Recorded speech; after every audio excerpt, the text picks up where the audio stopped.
One of the great things about having a presidential library located in the hometown of the president is it brings together a kind of community feeling of people who are fans of, in this case, President Ford, but also it gives an opportunity for visitors to see where he grew up. What are the roots of President Ford? Presidential libraries allow people to figure out what was going on in the country during the time of a presidency, but also what was going on with the president and the presidency.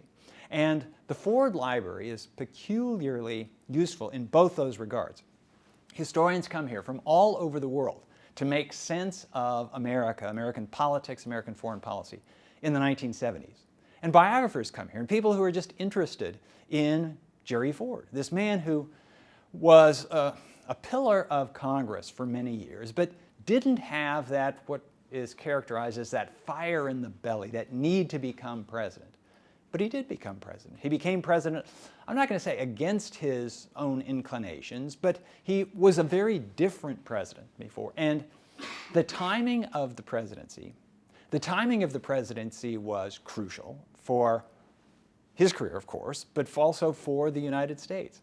There probably has never been a time in American history where the nation needed somebody whose character was unblemished and unquestioned, because everything else was going all to pieces. And all sorts of questions were raised regarding what is the character of leaders. And at the moment when the only president the United States has had to have to resign the presidency, when he left office, if there had been any shadow, any question over the character of Gerald Ford, then the nation would have been in a far worse position than it was. But the fact that there wasn't really calmed things down and made it possible for the country to get through this greatest constitutional crisis in its history. So I'm a teacher, and I teach American history, and one of the reasons I do is that I try to encourage my students to consider a career in public life, or at least to consider their role as citizens, because we all participate in public life in that regard.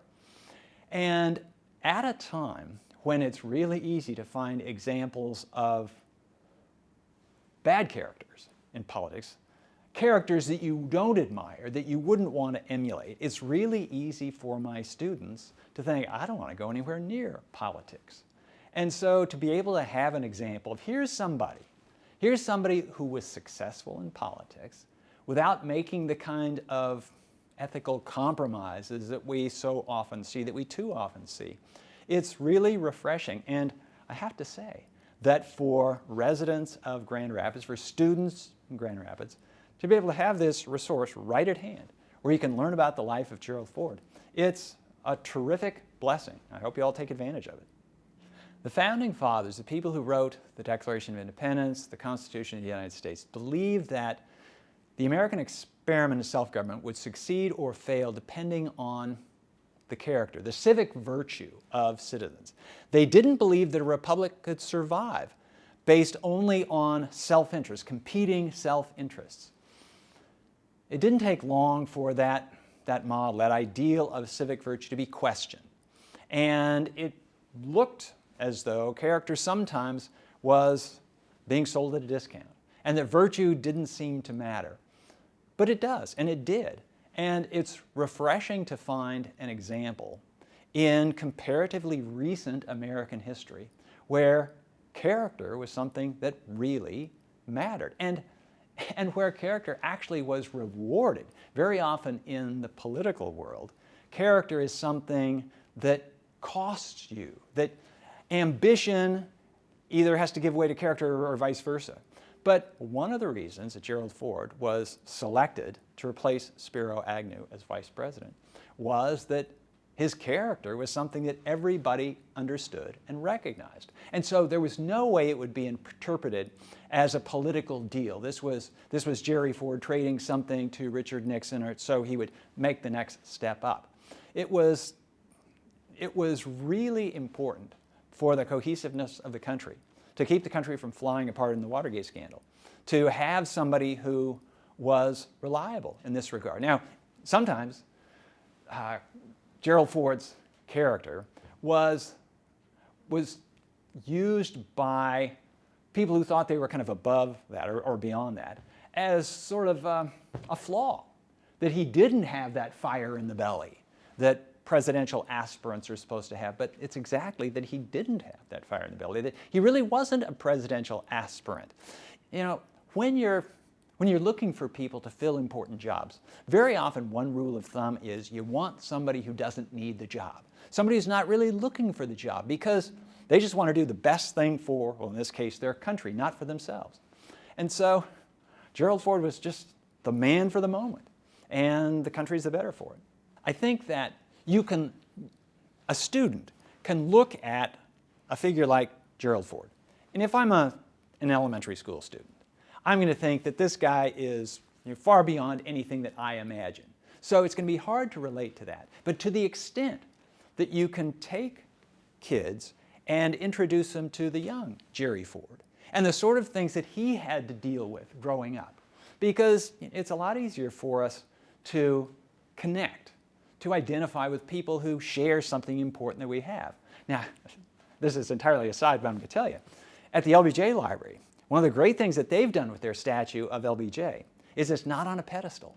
It is on the ground. And every student who walks into that library, they go up and they look right, if they're little, they look, in his navel. But I tell my students to go over there and measure themselves against Lyndon Johnson. But this is what we do. This is why we read biographies. This is why we study people in the past. There's a part of us that says, could I be like this person? And if this person is really different from me, then it doesn't work so well. But if he's kind of like me, if he shares something of my experience with students around here, at least they share, well, we're from Grand Rapids. That's a start. But if you can really make Jerry Ford's childhood come alive and the sort of questions that he had, because we're not ready for answers to important questions in life until we face the questions ourselves. And I don't know that much about Jerry Ford. I don't know what he's doing in fourth grade. But if you got a fourth grade class, to the extent that you could make that connection, I think it'd be great. The presidential libraries and museums are one of the great resources that somebody like me, a historian, has to work with. And they allow us to do our work, to find out about presidents and presidencies in a much more convenient, expeditious way than we would have otherwise. I have done a lot of research in Washington, and I've gone through the archives, the records of various departments and agencies, and then to go to a presidential library, and I've been to all the presidential libraries, and to have the material available. And so the support of foundations for presidential libraries and museums, and I should add museums in particular, because museums are really the public-facing side of the library-museum complex. The libraries are mostly for specialists, but the museums are for everybody. And to be able to renovate the exhibits every so often, there's nothing that starts looking old faster than a museum exhibit. And even if a fifth grader has never been in a museum, you can see sort of the dust collecting on things. And to have an up-to-date museum, and this actually follows from my philosophy of teaching, but teaching history. And that is, don't fill them with information. Give them a good experience. Make them think this was an interesting place. And so you make the Ford Museum a great field trip for students. And they'll remember this. And I won't be able to say that they'll get something out of it for the next 3 months, the next year. But 5 years down the road, 10 years down the road, they'll remember that, oh yeah, I went to the Ford Museum when I was in third grade. And it was a great trip. And we never know, those of us in the teaching business, we never know what we say, what we do that's going to connect with students. Occasionally, I'll talk with students that I had years ago, and they'll say, I remember you doing that. And I don't remember that. But this is the thing that sticks. So the more interesting, the more exciting that an educational experience can be, the better. And presidential museums really have an advantage here. So put your best foot forward. I'm H.W. Brands, and I'm forward with the Ford.